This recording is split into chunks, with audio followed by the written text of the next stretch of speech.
ہماری ثقافت بہت زیادہ پیاری ہے اور اس ثقافت کو پوری دنیا میں پسند کی جاتی ہے۔ اس کے علاوہ ہمارا دستار جو ایک قدیمی دستار ہے اور ایک سب سے الگ دستار ہم اسے کہتے ہیں۔ اچھا جو یہ دستار ہے یہ تقریباً 20 میٹر یہ دستار ہوتا ہے اور اس 20 میٹر کے وزن کو ہم سر پہ رکھتے ہیں اور یہ سب ایک پراؤڈ فیل کرتے ہیں۔ اور اس کے علاوہ ہماری صدری ہوتی ہے، واسکٹ جسے ہم واسکٹ کہتے ہیں، وہ ہینڈ میڈ ہوتی ہے، عام دنوں میں بھی پہنا جاتا ہے۔ لیکن اس کے علاوہ جیسے کہ ہم شہر میں رہتے ہیں تو ہم عید میں اور مطلب خوشی کے تہوار میں اور 2 مارچ بلوچ کلچر ڈے میں ہم یہ پہنتے ہیں۔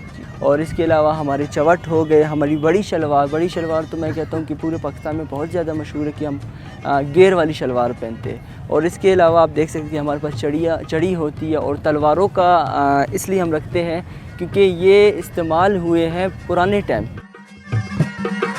جی دیکھیں ہمارے اس چوٹ کو جو ہم نے پہنا ہے اس کو ہم مریوال چوٹ کہتے ہیں، کیونکہ مری جو قوم تھے یا بلوچ قوم تھے وہ زیادہ تر پہاڑوں میں رہتے تھے۔ پرانے جو قدیمی جو لوگ ہوا کرتے تھے وہ اکثر پہاڑوں میں رہتے تھے اور یہ جو چوٹ ہے تو یہ پہاڑوں میں اچھا مطلب چل سکتے ہیں اس میں۔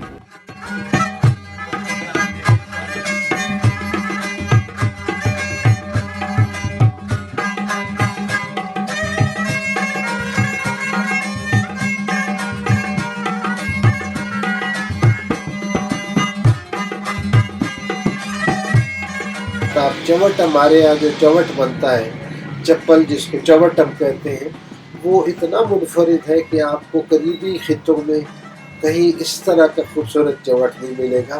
اس میں کلرز بھی ہیں، سادہ بھی ہے، وہ اس میں ایک ڈگنیٹی کے لیے وہ ایک چیخ کی آواز بھی ابھرتی ہے جو آپ کو سامنے والے کو یہ محسوس کراتی ہے کہ کوئی شخص آ رہا ہے۔ ہمارے بلوچ کوڈ میں یہ ہے کہ آپ جہاں جائیں پہلے وہاں اپنے ہونے کا احساس دلائیں۔ تو خوراک میں تو جناب آپ کو بتائیں سب سے پہلے ہم سجی پہ آتے ہیں۔ سجی ہماری انفرادیت ہے، کڑھائی گوشت ہماری انفرادیت ہے، تو یہ اسپیشلٹی ہے۔ پھر سروز ہمارا جو ہے اسپیشل جس کو ہم کہیں کہ جو ہمارے سازوں میں سے چنگ ہے ایک ہمارے سازوں میں خاص طور پر۔ پھر بنسری کا ایک شکل ہے، بانسری جس کو ہمارے یہاں اسپیشلٹی سننا کہتے ہیں۔ تو یہ 3-4 ایسے جیسے میوزک کے آئٹم ہیں۔